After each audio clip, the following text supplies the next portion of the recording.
ni wasaidizi bora sana wa hatima. Amen.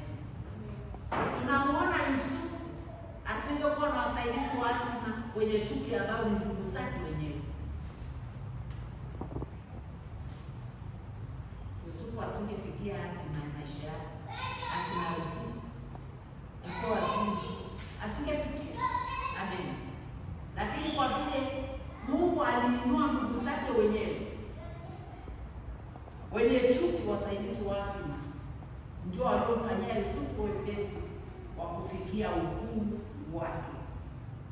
Ndoto za Yusufu ili kutimia zilihitaji wasaidizi wa hatima wasiompenda wenye chuki.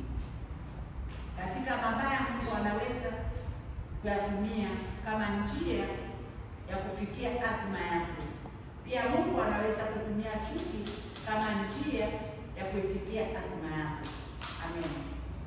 Mungu anaweza kuyageuza mabaya kuwa ngazi ya kufikia uhuru wako.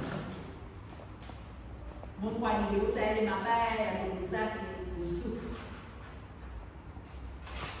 yakafanyika njia au ngazi ya kumpandisha kumfikia kwenye nafasi yake ya ukuu. Wasinge kuwepo wasaidizi wa hatima ndugu zake wenye chuki, Yusufu asingefikia ule ukuu. Mwanzo 50